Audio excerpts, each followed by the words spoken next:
This section is, we're looking at, it's called the vampire theory. In this section we're discussing the origins of Highgate's vampire mythos and really asking, does the theory that the Swains Lane ghost is really a vampire have any substance? It's going to be a Q&A session at the end. We are actually overrunning quite a bit, so we're going to sort of consolidate this section and try and move it on as quick as we can. Now, the speakers for this section are going to be David again. We've got some new people on the panel today. I'd like to introduce you to them now. Now, if I were to be asked to name someone who would fit the description of a Renaissance man, it would not take me long to single out our first speaker. John Kaneko James is a man of many talents. Professional tour guide at London's Globe Theatre, professionally published children's author, public speaker and lecturer, and a scholar with a long interest in historical paranormal phenomena, with the emphasis on this phenomena being real events and happenings to those who reported them rather than simply myth or folklore. John has recently completed a full-length book on the historical accusers of witchcraft practices called Season of the Witch, which will be published next year. John has a great interest in medieval ghost stories, and today will be bringing his not inconsiderable knowledge of English Revenants to the subject of the Highgate Vampire phenomenon. Patricia Langley, I'm going to call you Patsy. Yes, okay? I'm very pleased to introduce Patsy, a chartered accountant by day. When the day job is over, you become a completely different person. Yes. A long-standing historian of the Highgate area with a deep interest in pre-Raphaelite poets and painters, spiritualist medium, and a published author of several books, including the critical Highgate Vampire Casebook and regional books on Middlesex ghosts and hauntings. Patsy has degrees in Earth Sciences from Kingston University and Humanities from Brunel, and some of her many interests regarding the paranormal are the subject of ley lines and their possible connection with the occurrence of psychic phenomena, which is going to apply to the Highgate case today. And finally, Dr. Jacqueline Simpson is an internationally acclaimed expert on European folklore. She has served on the committee of the Folklore Society since 1966 and is a former editor of the Folklore Journal, also a former Society Secretary and President. Dr. Simpson is the author of numerous books, including Icelandic Folk Tales and Legends and the Folklore of Sussex, and has also written a number of volumes in collaboration, including the Folklore of Discworld with the late Ted Pratchett, and the Oxford Dictionary of English Folklore with Steve Rowd, and the Law of the Land with Jennifer Westwood. And it's material from this book examining the Highgate phenomenon from a sociological viewpoint that Dr. Simpson is here today to present. Can you please welcome our panel?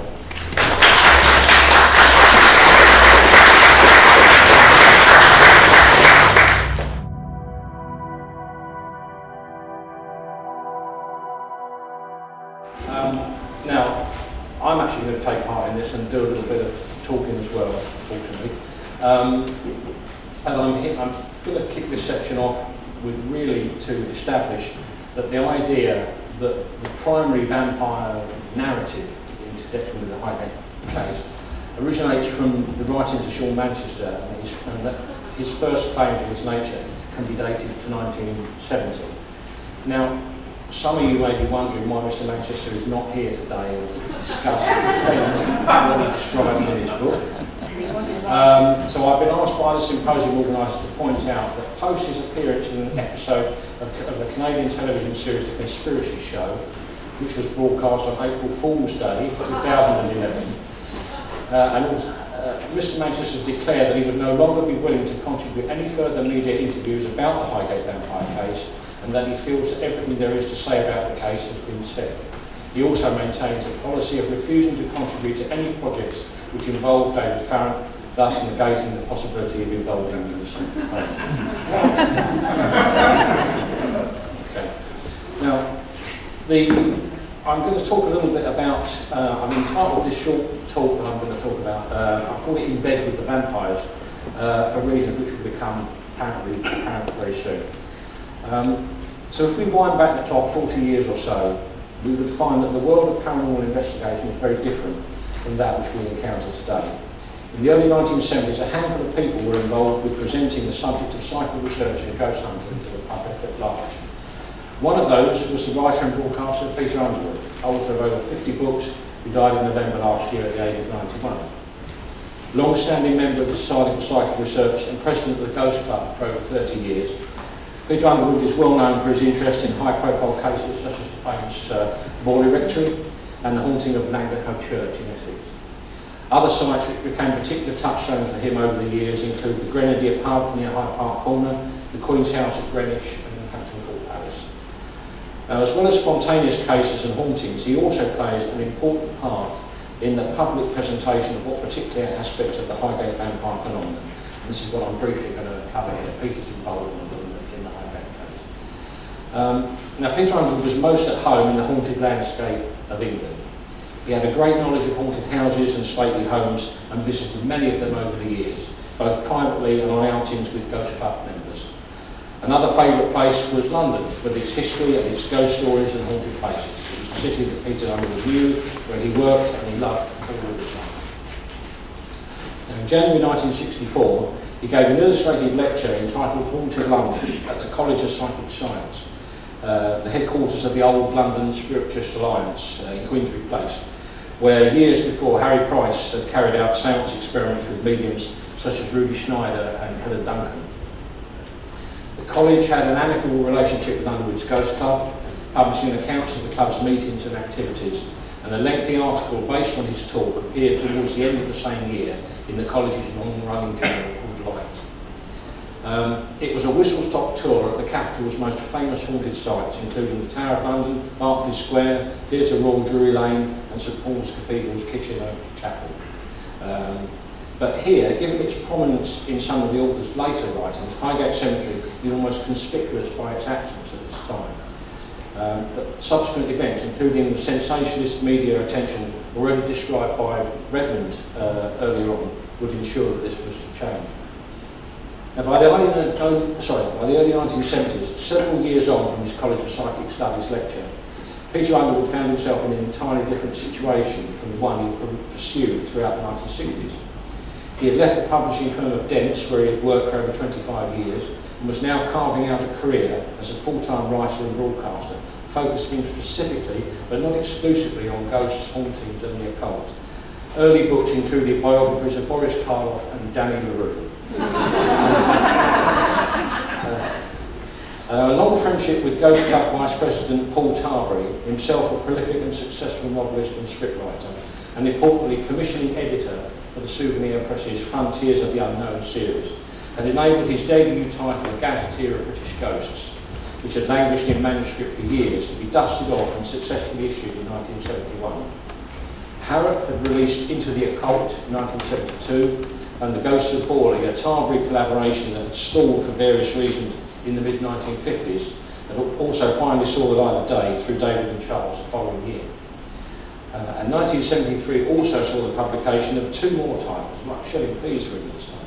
A Host of Hauntings, compendium of Ghost Club-related investigations, and a much expanded version of Haunted London, the first full-length book devoted to the capital's ghosts, which now contained a short passage on Highgate Cemetery with brief mentions of occult rituals in the catacombs and several anecdotal ghost story references.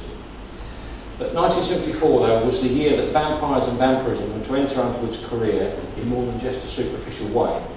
In February, he was invited to take part in the BBC's forthcoming documentary, The Dracula Business, and was interviewed on camera by presenter Dan Farson, great nephew of Bram Stoker, who was then in the throes of writing a biography about the famous author of Dracula. Although this interview was ultimately cut from the final broadcast, a subsequent Ghost Club meeting later in the year was devoted to the subjects of vampirism, and publisher Leslie Fruin, who had issued both A Host of Hauntings and his Horror Man Karloff biography, took the step of commissioning a new book, the somewhat curiously titled The Vampire's Bedside Companion.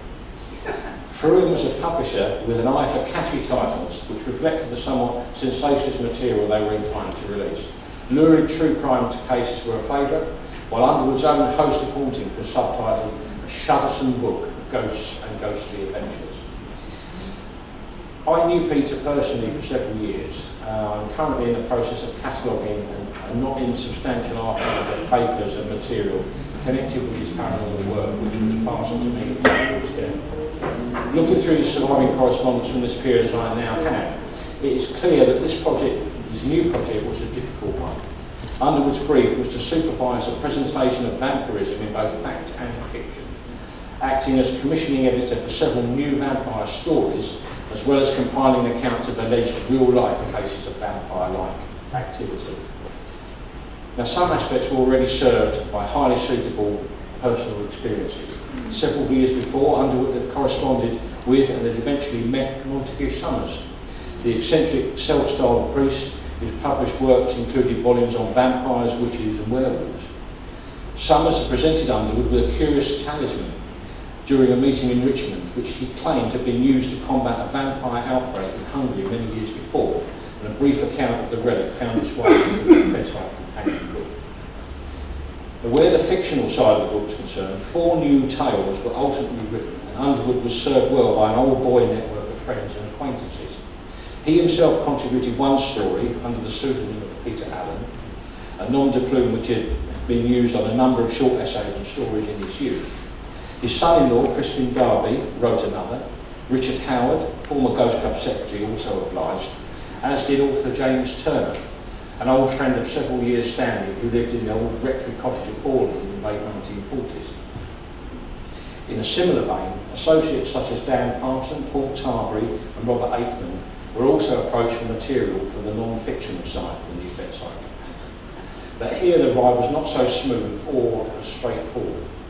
Devendra Varma was able to contribute a short standalone essay on the genesis of Stoker's Dracula, but pressure of work made it difficult for Tarbury, a major asset with much original material untranslated from his native Hungarian, to assist wholeheartedly with the project, and his sudden death following a Ghost Club meeting on the 9th of November 1974 was a great shock and personal loss. Aikman and Farson were similarly engaged on projects of their own, with the result that much of the material had to be collated from disparate sources. Underwood's own material comprises an attempt at a psychoanalytical analysis of the vampire myth, a collection of hauntings with vampire-like tendencies, and a brief overview of Eastern European vampire history. Apart from a brief opening chapter, accounts of alleged vampire activity within Highgate Cemetery was another area that Underwood was happy to delegate to another contributor. That person was Sean Manchester, who had featured in local newspaper articles concerning paranormal activity in the cemetery at the beginning of the decade, as we've already established, and who ultimately contributed a lengthy 14,000-word narrative occupying a total of 40 pages of the finished book. It is here, though, through the conduit of Underwood's book, that accounts of an alleged predatory corporeal vampire active in modern-day London are given both a platform outside of the local press, as well as a distinct sense of respectability. As editor, Peter Underwood prefaces Mr. Manchester's account by saying, quote, "Ever since I became aware that Highgate Cemetery was the reputed haunt of a vampire, the investigations and activities of Mr. Sean Manchester commanded my attention." And he goes on, "I became convinced that more than anyone else, this psychic consultant and president of the British Occult Society knew the full story of the Highgate vampire." According to Sean Manchester's narrative, published in the Bedside Companion, this full story included nighttime attacks by vampiric presences, episodes of supernatural somnambulism, as well as an encounter with and a banishment by ritual exorcism of an undead creature. Photographs are also included to support the account of the investigation, including one of a young woman with what are intimated to be bite marks on her neck. A troubled project, The Vampire's Bedside Companion was finally published in early 1975. That the author was outside his comfort zone of ghosts and haunted houses is shown by a number of uncharacteristic mistakes regarding the factual information presented, as well as proofing errors missed by both author and publisher. Bernard Davies, one of the founders of the Dracula Society, who Underwood had met during the filming of Farson's BBC programme, was one correspondent who wrote highlighting historical errors. Underwood's own introduction to the Highgate affair was also dogged with confusion due to its reliance on inaccurate press reports and newspaper accounts of the period. It is difficult to say how the phenomenon of what we now describe as the Highgate vampire would have evolved if Peter Underwood's Bedside Companion had not appeared in 1975. Although later publications have expanded considerably on what appears here in connection with Highgate Cemetery, it remains an important milestone in the chronology and evolution of the case.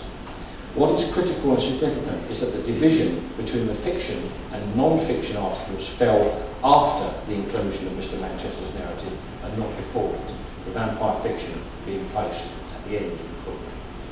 It is also important to state that of all Peter Underwood's writings, the inclusion of Sean Manchester's Highgate Vampire in Vampire's Bedside Companion remains the most fantastical and controversial material that Underwood himself was ever to associate himself with. That's what I'd like to just say. Obviously, Peter Underwood's book is just one approach to the subject of vampires. So is there any other credible support for any physical reality underpinning folkloric ideas about vampires and reanimated dead? And I'm going to now pass over to our first speaker, John Communicator. Oh, thank you.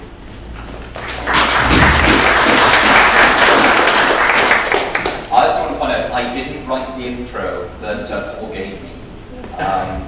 And that I'm very honoured to be on this panel. I feel a little bit like I'm here to talk about my fantasy football team while sort of sitting next to Mario Balotelli and Arsene Wenger. But with that in mind, I write about social history, and I've got a very big interest in social history. And the thing I've become very interested in is social history of the paranormal and the reporting experience, which led me to a chap called William of Newburgh, who writes about this kind of embodied undead creature, the Revenant, I mean, it's very clear, M.R. James felt it, other writers have felt it. They come from a northern tradition that comes through the north of England very powerfully. There's another book, well, a manuscript, the Violence manuscript, which I'll also be talking about. By the way, please forgive me if you see me looking down my watch. I'm determined not to go over time. Paul will electrocute me with the electrodes in his microphone. But they are these very sort of, or quite Scandinavian, embodied, walking, intelligent undead. And yet they have features which I feel are very, very pertinent to the Highgate Vampire. One of the accounts that really got me onto this is actually in Della Farren's book, Hidden Highgate there. And it's from Brian Bourne, also known as the Reverend Brian Bourne. And there are so many sort of Highgate Vampire literati in this room, I've just realised he might be here for all I know. But he gives this account, which was collected actually very recently, but which took place in 1965. And in the account, the Revenant, that was a very strange word together. The Reverend reports, I was 10 yards from the North Gate when, paraphrase, I saw what appeared to be black treacle flowing down and running over the wall. It touched the ground and actually flowed like a big black pool of liquid into the center of the path, 6 feet below me, paraphrase. It reared up. I'd estimate its height between 7 or 8 feet, neither solid nor transparent. There was nothing remotely human about it. It was simply not human. He might not have been that dramatic when he gave the account. For this, I'd like to just talk about, as I say, the Violence manuscript. The translation I'm using is from a collection of M.R. James stories that was released sort of in the last sort of 10 years, and the translation is labelled by Leslie Bobajoshi, although it was M.R. James who makes the original translation. And one of my favourite, one of the most famous stories from the Violence manuscript is the story of a tailor Snowball, which has a lot of interesting things to both the Reverend, who was an occultist in his own right, and to David, because Snowball is this occultist. He is a person who knows how to invoke a spirit. He makes a circle, he puts relics around it. There's a rumour that he's been doing necromancy and all of that stuff in the community. So I feel he's actually somebody who's quite relevant to this room today. But in the Snowball tale, you have ghosts that have not got human shape, and they're very protean, they change shape. So the first ghost that Snowball sees appears as a flaming crow, then a dog with a collar, then a goat, and then finally a man who tells him about other human spirits that appear in multiple forms. In another one of the Violence manuscript stories, we have a ghost that appears as an anthropomorphic horse, and then turns itself into a rolling bale of hay with a glowing light at the centre. Another one appears as a vat of rolling wine. And all of this reminds me very much of the sort of Highgate Vampire from that account and its way of changing shape. and very much of the account of Vipos from 1971 during the conjuration, where the quote I've got from Della's book is that a writhing black shadow was seen in the summoning triangle. And so I think that's something that is very interesting. And even about the appearance, about, for example, the theory right at the beginning that Revenants spoke about, Della's theory, that although we have the monk ghost and we have the top hat ghost, that by kind of the ideas of the English Revenant, these are not necessarily either exclusive or representative in any way of how that person might have appeared in life. So, hang on, sorry, I'm cautious. Medieval undead could appear very strange or startling.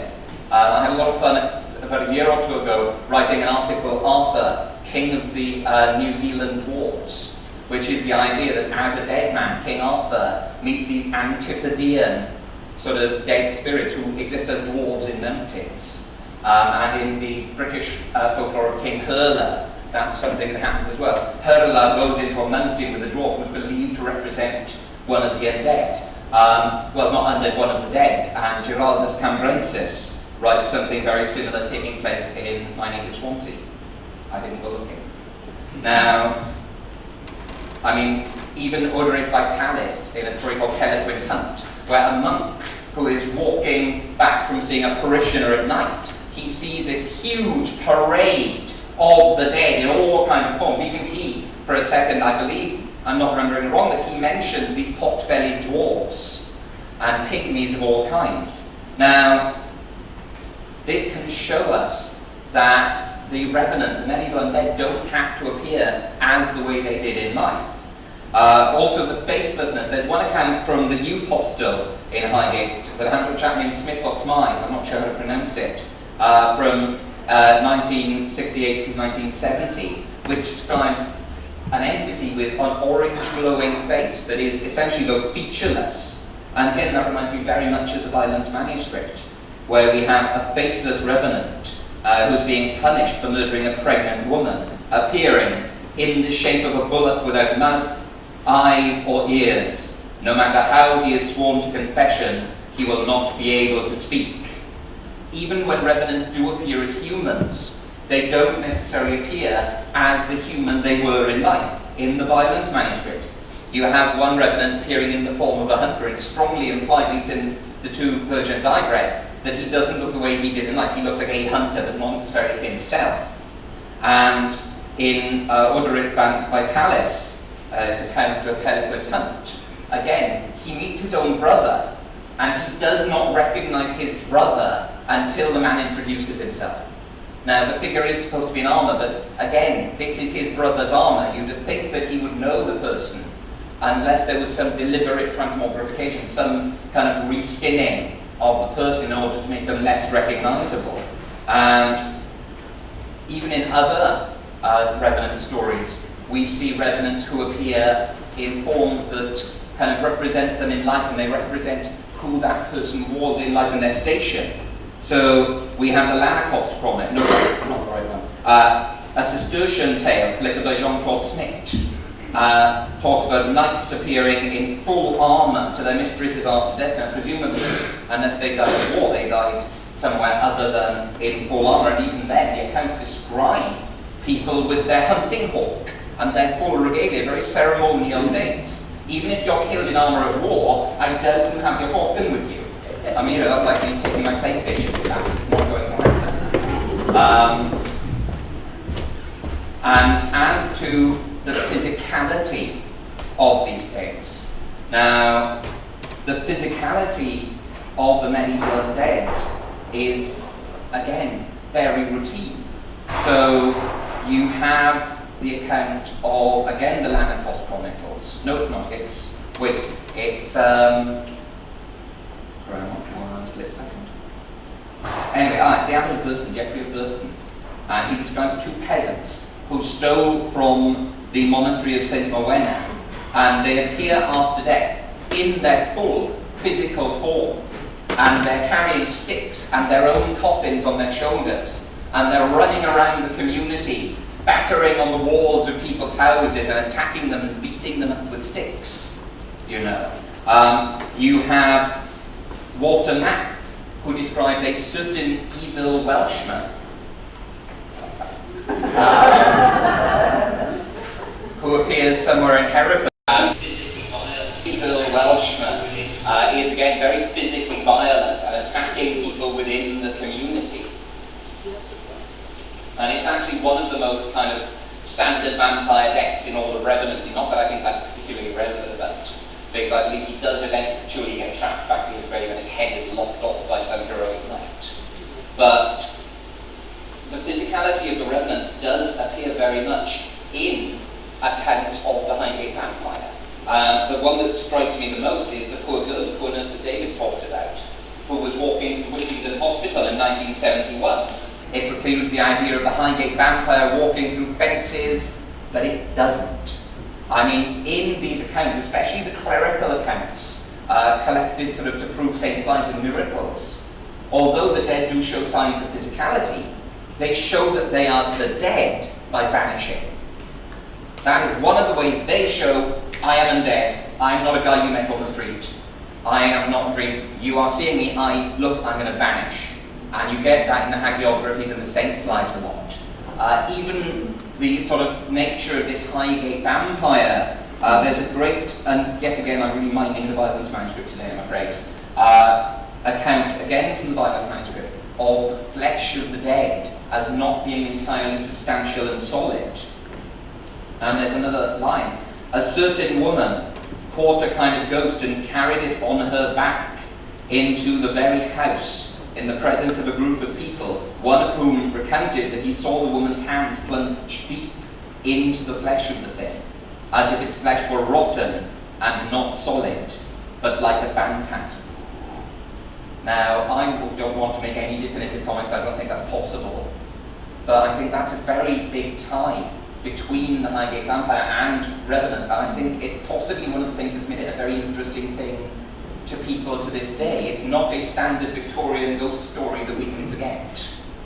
And why would it happen? Why would people do that? Swains Lane and Highgate do give us things in common between the London citizen of that area, of that era, and the people in the sort of 12th, 13th century when these things were going on. I mean, for one thing, Highgate Cemetery, with its beautiful Victorian Gothic architecture, with its beautiful Victorian Gothic reputation, it is a city of the dead of the past. I mean, even if we talk, well, people do still sometimes get buried, there's still this very Victorian space, the West Cemetery particularly, with all the, the crazy sort of Lebanon architecture, the stories of the ladies in black who'd go there on the weekends to kind of socialise while they were in deep mourning, the tea on the balcony overlooking it all. It is something that wasn't part of their culture, and I can't help thinking of the lonely Swains Lane and of these folks walking past barrows and over blasted heaths, because although we're modern Londoners, I mean, let's face it, Swains Lane is pretty much the closest any of us are going to get to a lonely road over a blasted heath. I mean, it has that weird telephone thing at the top. No buses stop on it. It's got no telephone kiosks on it. There are no shops on it. No pubs on it that I'm aware of, especially on the stretch by the cemetery. It's narrow, it's dark. I mean, I walked up here from Jackson's Lane, that has some of the same characteristics. There are houses onto it, there's light, it's wide, it's bright. And I just think that, without stretching too much, I think that even if there's no cultural background hand between the two eras, the environment must in some way affect the way people see things. And just my thoughts about that. Thank you very much, John.